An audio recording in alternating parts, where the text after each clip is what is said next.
जिन अष्ट पुष्पों से आराध्य देव प्रसन्न होते हैं, अगर ये 8 पुष्प नहीं तो आपकी पूजा अधूरी मानी जाएगी। हर उपासक के हृदय में ये 8 पुष्प जागृत होते हैं, तब इष्ट देव पूजा स्वीकार करके प्रसन्न हो जाते हैं। ये शास्त्र सम्मत। और ये अभी तो आज आपको सुना रहे, ये नैष्ठिक ब्रह्मचर्य में ही बात पकड़ में आ गई थी। तभी हितधाम तक प्रगट सेवा बहुत ही उदासीनता पूर्वक होती थी। कभी पोशाक नहीं धारण कराया, कभी बस जैसे छवि जो विराजमान यही छवि थी, यही नाम सेवा थी। स्नान और गुरुजी जो इत्र दे देते थे, वो इत्र लगा दिया और इतना मिश्री का टुकड़ा भोग। और हर समय हमारे अंदर यही था कि प्रियाजू का भोग और प्रियाजू के पुष्प कुछ अलग होते हैं, उनकी प्राप्ति हो पहले। अहिंसा सत्यमस्तेयम ब्रह्मचर्य मकलकता एतानि मानसान्याहुर व्रतानि हरितुष्टये। क्या कह रहे हैं, जो इन व्रतों का पालन करता है उसको 8 पुष्प प्राप्त होते हैं। जो पुष्प हैं हम उनका नाम अभी बताए देते हैं, पर उन पुष्पों की प्राप्ति का उपाय बता रहे हैं। पुष्प है अहिंसा प्रथमम पुष्पम, द्वितीयम कर्णग्रहा, तृतीयकम भूत दया, चतुर्थम शांतिरेव च, समस्तु पंचमम पुष्पम, ध्यानम चैव तु सप्तमम, सत्यम चैवाष्टमम पुष्प, मेतैस्तुष्यति केशवः। ये 8 पुष्प हैं, ये उसको प्राप्त होते हैं। इन्हीं पुष्पों से भगवान को अधीन किया जाता है, इन्हीं पुष्पों को भगवान पसंद करते हैं। जो व्रत है ये कायिक व्रत कहा जाता है, जिसमें हम फलाहार रहते हैं, दुग्धाहार रहते हैं या जल पीकर रहते हैं। इसके द्वारा अगर मानसिक व्रतों की स्थापना नहीं हुई तो कायिक व्रत का कोई महत्व नहीं है। आजकल तो व्रत का उपहास किया जाता है, व्रत का उपहास किया जाता है। आप ऐसे ऐसे भोग सामग्रियां की जो प्रायः रोज नहीं पाई जाती, वो व्रत में पाई जाती है। सवा के चावल की खीर हमने देखा है, बढ़िया मेवा डालकर सवा के चावल की खीर, कूटू की पूड़ी और बढ़िया सब्जी, घिया आलू, ऐसे उनकी सेंधा नमक घी से बढ़िया पकी हुई, क्योंकि आज फलाहार पाना है ना, उसका सिंघाड़े का हलवा, ऐसे विविध प्रकार की। काय को उपहास कर रहे हो, ये व्रत है? एक दिन में मर जाओगे, कूटू और सिंघाड़ा और दुनिया की चीजें इकट्ठा कर रहे हो। अगर कोई कायिक व्रत रहना है तो उसका फल है मानसिक व्रतों की प्राप्ति होनी। देखो सिद्धांत को समझना, केवल कायिक व्रत रहकर जबान की वृत्तियों का पोषण कर रहे हो, इतने इतने पदार्थ मिलते हैं, आप खरीद ला सकते हैं। एकादशी हो आप खरीद लाइए, जा करके हजारों रुपया लगाकर आप भोग सामग्री, इतनी जो शायद है कि व्रत में जो नहीं रहते वो उतना नहीं पाते होंगे। हम कायिक व्रत का उपहास करते हैं। कायिक व्रत तभी माना जाएगा जब एक भुगतम, एक बार केवल, वो भी बहुत अल्पा। अगर जल से काम चल जाता है तो जल ले लीजिए, जैसे आप एकादशी व्रत रहते हैं। धन्यवाद, बहुत बड़ी बात है, बढ़िया है। इन व्रतों का फल है मानसिक व्रतों में पहुंचना। अगर आपके अंदर ये मानसिक व्रत जागृत नहीं होते तो आपका कायिक व्रत सफल नहीं हुआ। और मानसिक व्रतों से इन अष्ट पुष्पों की प्राप्ति होती है। इन अष्ट पुष्पों की आराधना से भगवत प्राप्ति होती है। सिद्धांत को समझना, सिद्धांत को अगर नहीं समझोगे तो बाहरी तुम्हारी वृत्ति मान्यता की बनी रहेगी। इसलिए हमारी बाहरी मान्यता नहीं, हम खास बातें नहीं समझते कि आप बहुत विदेशी फूलों के बहुत, हमारा इस पे ज्यादा धन है तो उसका सदुपयोग हो रहा है, लेकिन इससे भगवत प्राप्ति नहीं होने वाली, ध्यान रखना। ये बिल्कुल सिद्धांत, इसीलिए हम उदासीन रहते थे। ये तो श्री जी की इच्छा, ऐसा नहीं, हमारा उदासीन स्वभाव था। प्राय ऐसा माना जाता था कि सन्यास मार्ग से आए इसलिए इनकी सेवा में रुचि नहीं, लेकिन आपको सच्ची कहते हैं हमारी सेवा में भावात्मक रुचि थी। प्रगट में वस्तुएं नहीं, लेकिन हम जानते हैं गुरु कृपा से कि किन वस्तुओं से हमारी लाडली जो प्रसन्न होती है। ये मानसिक व्रत आने ही चाहिए कायिक व्रत से। अगर मानसिक व्रत नहीं आए तो कायिक व्रत का कोई महत्व नहीं रहा। इसीलिए साधन विविध सकाममति सब स्वार्थ सकल सबे जो अनीति, ज्ञान ध्यान व्रत कर्म जिते सब काहू में नहीं मोई प्रतीति। ये हमारा रस सिद्धांत है। ज्ञान ध्यान व्रत कर्म जिते सब काहू में नहीं मोई प्रतीति। रसिक अनन्य निशान बजायो एक श्याम श्यामा पद प्रीति। श्री हरिवंश चरण निज सेवक बिचले नहीं छाणी रस रीति। अहिंसा सत्यमस्तेयम ब्रह्मचर्यम मकल्कता एतानि मासान्याहुर व्रतानि हरितुष्टये। हरितोष व्रत, प्राय इस शब्द को एकादशी से जोड़ा जाता है कि एकादशी हरितोष व्रत है, ऐसा भी माना ये, लेकिन कायिक व्रत है। यहां करें हरितुष्टये, बिल्कुल भगवान को प्रसन्न करने के लिए, जिसमें निश्चित प्रसन्न हो जाएंगे। कायिक व्रत का फल है मानसिक व्रत जागृत होना, मानसिक अहिंसा। वचन से शरीर से किसी को पीड़ा पहुंचाना ये तो बात दूर रही, मन से भी किसी को पीड़ा दंड देने की बात हम नहीं सोचेंगे। वाणी से तो बोलेंगे ही नहीं, ऐसी वाणी कभी नहीं बोलेंगे किसी को दुख लगे। शरीर से ऐसी कभी चेष्टा नहीं करेंगे किसी की हिंसा हो, किसी को दुख हो। मन से संकल्प प्राय सब लोग कर लेते हैं, भोगे गए नहीं। हमारा मानसिक व्रत खंडन हो जाएगा। ये बहुत बड़ा व्रत है, इससे भगवान की प्राप्ति होती है। अहिंसा परमो तपः, परम तपस्या है, परम व्रत है अहिंसा। मन से, वचन से, शरीर से, किसी भी तरह से किसी को दुख ना पहुंचाना अहिंसा है। हमको कोई दुख पहुंचाता है हम उसे सह लेते हैं, वो आगे आएगा इसी प्रसंग में। ये बहुत अमृतमय वचन है। यही नैष्ठिक ब्रह्मचर्य में इन्हीं की शिक्षा हुई थी, गुरुजनों से इन्हीं की शिक्षा हुई।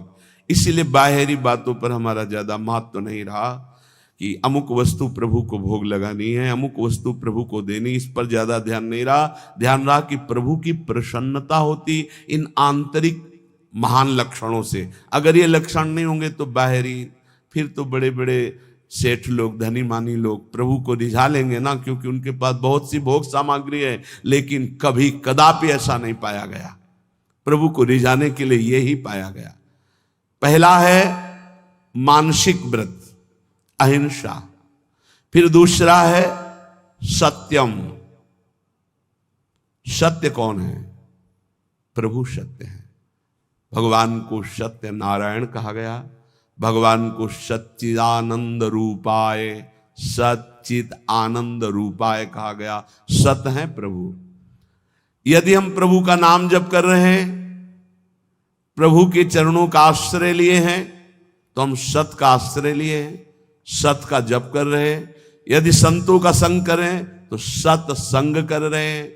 हमारे अंदर सत विचार हैं, हमारी सत क्रियाएं हैं, तो हमारी वाणी भी झूठ नहीं बोलनी चाहिए। सत भाषण है, सत संभाषण है, सत वार्ता है, वो सत है, वो सत्य है।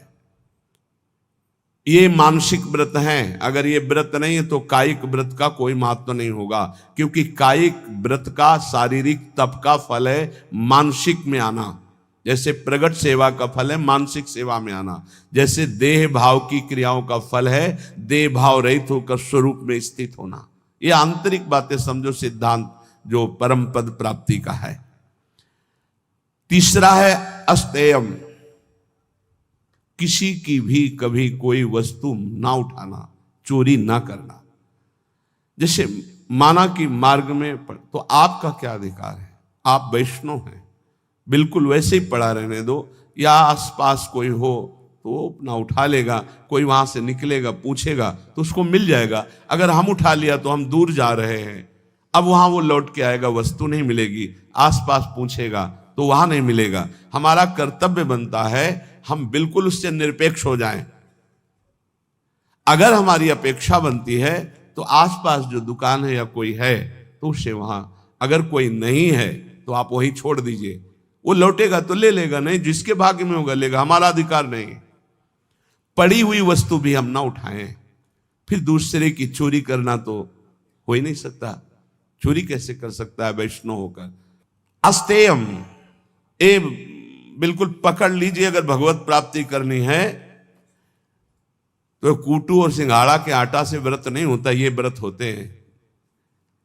ये कह रहे हैं मानसान न्याहुर व्रतानि हरितुष्टये, इन व्रतों से भगवान निश्चित प्रसन्न होकर आपको दर्शन दे देंगे। चौथा ब्रह्मचर्यम, ब्रह्मचर्य, ये बहुत सुंदर व्रत है, बहुत महिमाशाली व्रत है। बड़े भाग्यशाली हैं, बड़े कृपा पात्र हैं जो इस व्रत को धारण करते हैं।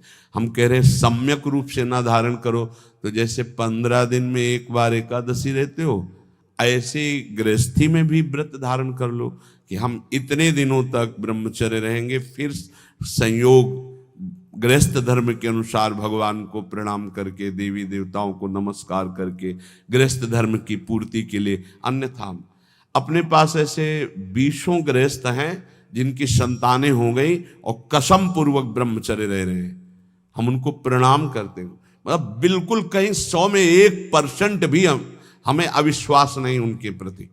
100 में ऐसा हो सकता है कि 90% हम कह सकते हैं, 10%, 1% भी नहीं, क्योंकि उनके आचरण और उनकी निष्ठा और उनका समर्पण बताता है और उनका चेहरा बताता है, उनके नेत्र बताते हैं कि वो ब्रह्मचर्य से हैं। बच्चे हो गए, समझ में आ गई बात कि अब हमारा उद्देश्य पूरा हुआ, गृहस्थ का परमार्थ का पूरा करते हैं और नियम पूर्वक 20 परिवार ऐसे हैं, बहुत सुंदर ढंग से चल रहे हैं। बड़ा मुश्किल होता है इस धर्म का पालन, ये जो मानसिक व्रत हैं बहुत मुश्किल के, और इन्हीं से भगवत प्राप्ति होती है। अहिंसा, मन वचन कर्म से किसी को भी पीड़ा या हिंसा न करना। देखो मच्छर का स्वभाव है वो खून पीता है, भगवान ने उसका स्वभाव बनाया है। हमारा कर्तव्य ऐसे करना नहीं है, हमारा कर्तव्य उसको निकाल देना है, उसको उड़ा देना है। अगर हमारे को बहुत परेशानी तो मच्छरदानी की रचना भगवान ने कर दी है, आप मच्छरदानी लगा लीजिए, आप उससे बचने की व्यवस्था कर लीजिए, उसको मारने का अधिकार नहीं। ये हम भागवत से बोल रहे हैं, श्रीमद् भागवत में जहां नरकों का वर्णन है वहां इसका वर्णन है कि जैसे बिच्छू है, सर्प है, मच्छर है, डांस है, खटमल है, इनका रचना ही भगवान ने किया है और इनका स्वभाव ही है। वो ये नहीं जानते कि मैं खून पी रहा हूं तो इसको पीड़ा होगी, नहीं, उसका आहार, जैसे हम गाजर मूली ये सब वस्तुएं पाते हैं बड़े स्वाद से, मुझे नहीं पता है कि ये जीव है, ठीक जीव वैसे ही वो है जैसे अन्य जीवों में है भगवत चैतन्य शक्ति। आप देखो मूली है हरी भरी ऐसे, और उखाड़ लीजिए थोड़ी देर में वो मुरझा जाएगी, अर्थात वो जीव गया जो मूली में था वो गया। अब वो जीवे जीव, आहार जीव बिना जीवे नहीं। तो हमारे लिए जो शास्त्र सम्मत है उसे हम बड़े आराम से पाते हो, मुझे पाप नहीं लगता। ऐसे ही जब मच्छर खून पीता है उसको ये नहीं लगता कि मैं किसी का खून पी रहा हूं, उसको लगता मैं अपना आहार ले रहा हूं। अब उस आहार लेने में हमको पीड़ा हो रही, इसलिए हम उसको हटा देते हैं, उसको उड़ा देते हैं, हो गया उसका तो काम एक ही में, वो उसको तो मारना अपराध हो जाएगा। ऐसे हुआ मर गया स्वाभाविक, वो बात अलग है। किसी भी जीव की हिंसा ना हो, ये भगवत प्राप्ति के लिए अत्यंत आवश्यक है। कुछ लोग बोले काल है सांप, नहीं भाई, अगर वो ठीक समय से काटने का समय है आपका, तो आप किसी भी खंड में कहीं भी हो, उसी समय वो वहां प्रवेश करेगा और आपको काट लेगा। और नहीं काटेगा तो हम सेनपुर में रहे हैं, जो शाम टाइम जैसे लोग भ्रमण के लिए निकलते हैं ना, ऐसे सहस्त्रों सर्प, सहस्त्रों, शास्त्र माने हजार होते हैं, कोबरा, पानी वाला, कैसे पैथन, मोटे मोटे जो अजगर टाइप, कितने सांप, कोई केली कर रहा है, कोई फुसकार रहा है, कोई टहल रहा है। इतना भारी जंगल, जिधर जाओ उधर सांप ही सांप। पद्मासन लगाए बैठे, बगल से उठा, पूरी हिम्मत से बैठे हुए कि अगर इसको काटने का समय है तो काटेगा, नहीं काटना तो बिल्कुल नहीं काटेगा, ये निश्चिंत। और सामने से निकल के खड़ा हुआ, अब अंदर से एकदम भगवदाकार व्यक्ति, प्रभु हैं, फंड नीचे किया, चला गया। ऐसा दृढ़ विश्वास था। और बीछी तो ऐसे थी जैसे काले चीटी चीटा घूमते हैं। ये हम जब कभी कोई सैनपुर का आवे, तिवारीपुर गंगा के किनारे, तो पूछ लेना, वहां दोपहर के समय भले कोई गंगा नहाने चला जाए, नहीं वहां दिन में सुबह और शाम तो कोई जाता नहीं था, रात्रि में तो केवल 2 लोग रहते थे, एक सिद्ध पंजीरी बाबा और एक अपले वहां, तीसरा कोई। दोपहर के समय वहां भले कोई आ जाए, सुबह शाम वहां इन जीव जंतुओं की ऐसी बाहुल्यता, कभी भी ऐसे टच नहीं किया, कभी नहीं टच। और खूब ऐसे सांप, ये मत सोचो कि सांप दिखाई दिया मार डालो उसको, नहीं, यह अपराध है। आप उसका निवारण कर दीजिए। आपको डर लगता है निकाल।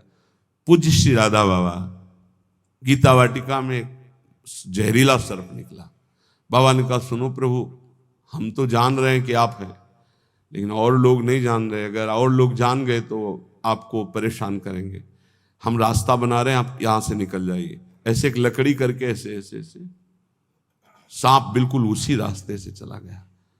वो भगवत भाव से देख रहे तो सांप भगवान है। अभी 10-12 वर्ष पहले की बात है, छोटी कुटिया में थे, तो हितधाम में जिसमें स्वामी शरण जी की कुटिया थी, उसमें एक संत रहते, वो 2 बजे रात्रि के हम उठ चुके थे, बाबा बाबा देखो कोबरा सांप आक्रमण कर रहा, हम तो अंदर थे, भाग आए, बिल्कुल हमका छेड़ना मत, अंदर गए, विशाल हाथ जोड़ा और कहा देखो आप जानते हो कि हम आपको कष्ट नहीं देंगे, हम ये बांस रख रहे हैं, लंबा बांस, आप इसमें लिपट जाओ, हम आपको बाहर कर दें। अगर ऐसा नहीं और ये उपद्रव करेंगे तो आपकी हानि हो जाएगी या आप किसी की हानि करेंगे। बांस रख, आप सत्य मानिए। बांस के प्रथम छोर पर ऐसे करके आराम से उठा के राधा राधा राधा राधा बाहर, और मदन टेन की तरफ पहुंचे। अरे सब में श्री भगवान है, आप ऐसा डरो मत, जिससे जब आपकी हानि होनी है वो हो जाएगा, उसको आप रोक नहीं सकते। जन्मेजय जी ने बहुत बड़ी व्यवस्था की थी परीक्षित जी को तक्षक सर्प काटने के लिए। जब सांप हुआ था तो 7वें दिन उन्होंने एक से एक तांत्रिक मंत्र वाले, एक से एक औषधियां, और एक खंभ में महल की रचना करवाई गई थी। एक खंभ और पूरा महल, उसके ऊपर परीक्षित, कहीं भी किसी भी तरह से चींटी भी नहीं रेंग सकती खंबे पे, और मंत्रवेत्ता बैठे हुए हैं, वायु रूप में भी कोई नहीं जा सकता, ऐसे मंत्रों से बांध दिया गया था। लेकिन तक्षक ब्रह्म ऋषियों को कोई भी किसी तरह चेक नहीं किया जाता था। वो भेंट देने कि आज पक्षी जी का 7वां दिन है, शायद ऐसा हो जाए कि ऋषि का साप तक्षक डसे तो उनको परीक्षित जी के पास, तो बड़े बड़े ब्रह्म ऋषियों को एक पुष्प में बहुत छोटा, एकदम जैसे पुष्प का पराग उससे भी छोटा रूप रख के तक्षक बैठ गया, फूल लिए जा रहे, और स्वयं मंत्रवेत्ता ऋषि हैं और उन्हीं के हाथ में कोई मंत्र काम नहीं कर रहा, क्योंकि खुद मंत्र में जा रहे हैं। ऐसी जगह बैठा कि कोई चेक नहीं कर सकता, कोई मंत्र का प्रयोग नहीं हुआ। गए जे परीक्षित के हाथ में दे, परीक्षित जी ने जे ही प्रणाम मुद्रा में से किया, विशाल काय रूप धारण किया, भस्म किया, आकाश में अंतर ध्यान।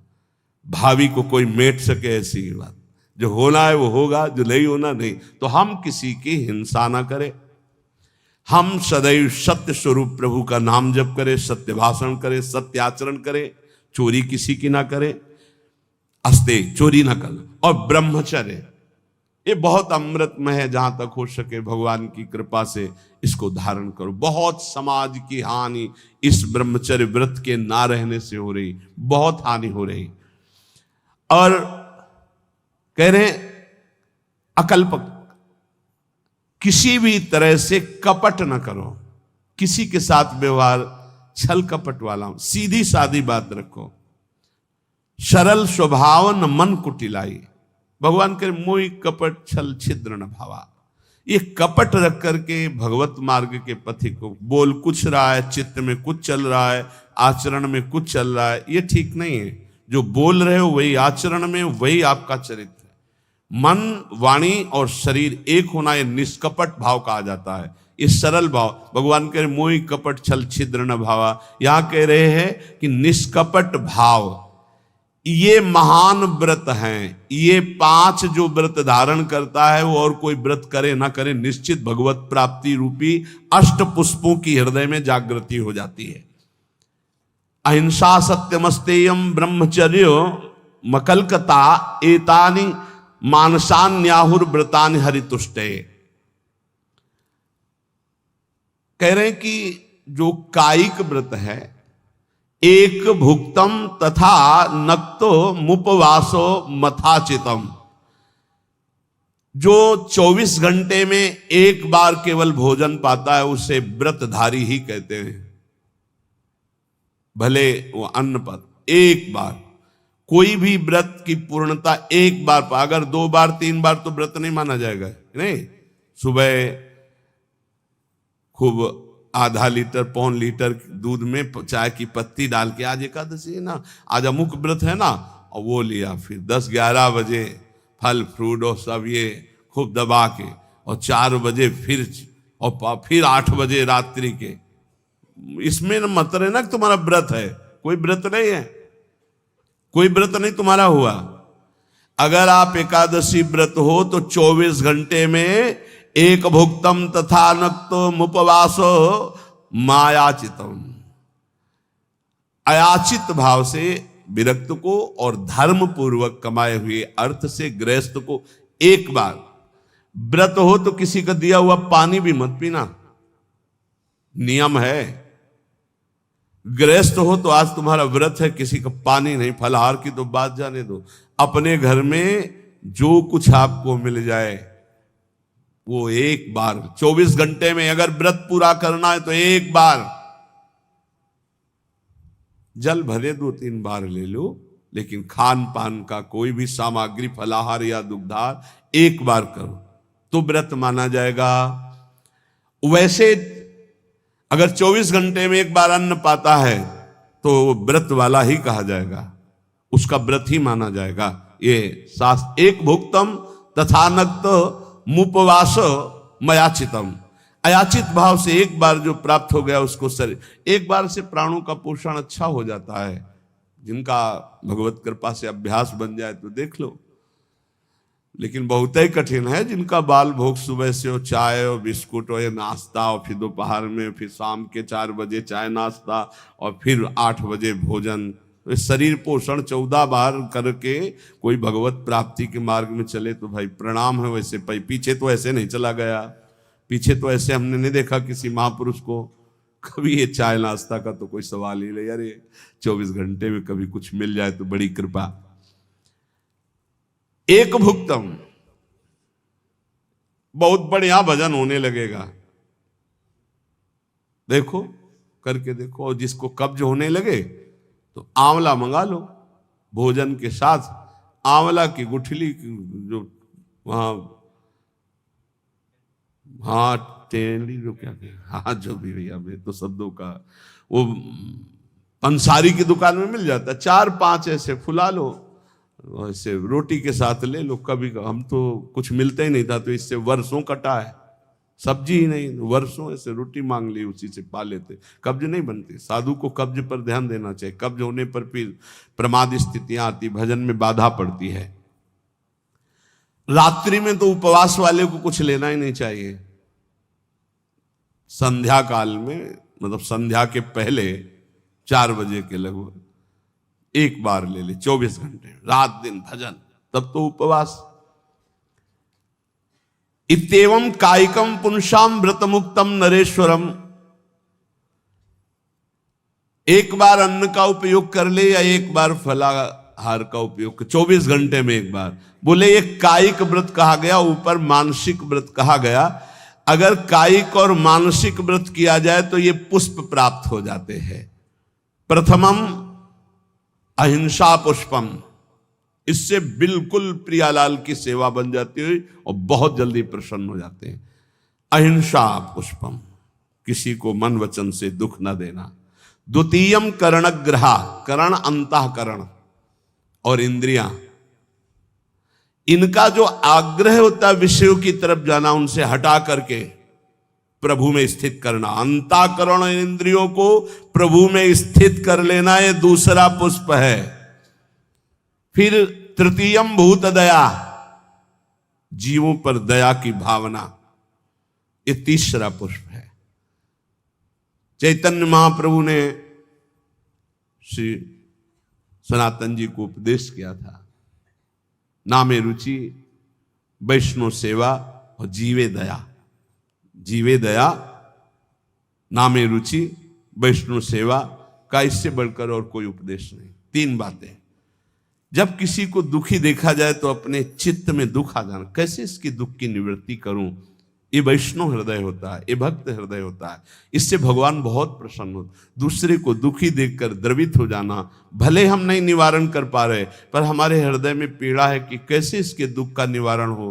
हे भगवान, मैं तो असमर्थ हूं, इस पर सेवा नहीं कर सकता, अर्थ नहीं है, ऐसी व्यवस्था नहीं है, ऐसा भाव नहीं, पर मुझे लगता है मैं इसे सुख प्रदान करूं। इतनी भावना से ये पुष्प भगवान के पास गया और आपके ऊपर भगवान प्रसन्न हुए। जीवे दया तृतीयकम पुष्पम, तीसरा पुष्प है समस्त जीव पर दया। चतुर्थम शांतिरेव च, चौथा पुष्प है शांति। शांति की व्याख्या की है, जो हमको गाली दे, अपमान करे, तिरस्कार करे, उसमें शांत रहना, बिल्कुल कुछ न बोलना, इसे शांति कहते हैं। और शांति कहते उसमें उसके मंगल की भावना करने लगना। करत जे अनुसहन निंदक तीनों पे अनुग्रह की, हे भगवान इनका मंगल हो, इनको ज्ञान नहीं इसलिए निंदा कर रहे हैं, अपमान कर रहे हैं, तिरस्कार कर रहे हैं। हे नाथ, इनकी बुद्धि शुद्ध हो, ये स्वस्थ रहे, इनको कभी कोई शारीरिक मानसिक या वाचिक दंड ना पहुंचे। नाथ इन पर कृपा करो। ये हृदय में ये पुष्प, शांति रूपी पुष्प, ये भगवान को प्रसन्न कर लेता है। समस्तु पंचमम पुष्पम, सम कहते हैं इंद्रियों का उनके विषयों से विलग करके, जो शब्द स्पर्श रूप रस गंध में इंद्रियां लगी हुई, उनको अलग करके भागवतिक शब्द स्पर्श रूप रस गंध में लगाना, इसे सम कहते हैं। और समस्त पंचमम पुष्पम, सम के अंदर दम भी आ जाता है। दम कहते हैं मन को इंद्रियों के अधीन न करके उसे सावय मना कृष्ण पदारविंदयो। तो आगे आया ध्यानम चैतु सप्तमम, जो ध्यान है प्रभु का, आराध्य देव का। राधा वल्लभ लाल को हृदय ध्यान मुख नाम, बहुत बड़ा ये पुष्प है, इसी से भगवान बहुत जल्दी प्रसन्न होते हैं। और सत्यम चैवाष्टमम पुष्पो मेतैस्तुष्यति केशवः, इन 8 पुष्पों की पूजा यदि नहीं तो भगवान की पूजा नहीं मानी जाएगी पूरी। इन 8 पुष्पों से होगी। अहिंसा और अंतःकरण का वशीभूत होना, अर्थात अंतःकरण के अधीन न होकर उसे अपने अधीन करके भगवदाकार करना। जीवों पर दया करना। शांति, जो आपका अपमान करे उनका मंगल मनाना। शम, इंद्रियों को निर्विषय करके भगवदाकार करना। दम, मन को इंद्रियों की अधीनता से हटाकर प्रभु के चरणों के चिंतन में लगाना। ध्यान, अपने आराध्य देव के रूप का ध्यान करना। और 8वां सत्य, सत्य वचन बोलना, सत्य में स्थित रहना, सदाचरण करना, सत्संग करना, सद्भाव रखना। ये 8 पुष्प हैं। एतैरेवाष्टमी पुष्पैस्तुष्यते चार्चितो हरि पुष्पांतराणि संतेव बाह्यनानि न प्रसत्तम। यहां कह रहे इन पुष्पों द्वारा भगवान श्री कृष्ण को संतुष्ट किया जा सकता है, अन्यथा अन्य पुष्प जो बाहर, उनसे भगवान उतना प्रसन्न नहीं होंगे जितना इन 8 पुष्पों से होंगे। इसलिए भक्त को, प्रेमी को ये 8 पुष्पों द्वारा अपने आराध्य देव की पूजा करनी चाहिए। ये 5 महान व्रत बताए, अहिंसा, सत्यमास्तेय, ब्रह्मचर्य, मकलकता, अर्थात मन वचन कर्म से किसी को कष्ट ना देना, सत्य बोलना, सत्य आचरण करना, कभी किसी की चोरी ना करना, ब्रह्मचर्य से रहना, निष्कपट भाव रखना। ये है 5 व्रत। मानसिक शारीरिक व्रत में जो भी व्रत रहे 24 घंटे में एक बार केवल लें, रात्रि में बिल्कुल नहीं। अगर और कोई व्रत नहीं रहते तो एक बार अन्न लेने वाला भी 24 घंटे में वो व्रताधारी ही कहा जाता है। 8 पुष्पों के द्वारा अपने आराध्य देव की आराधना करें।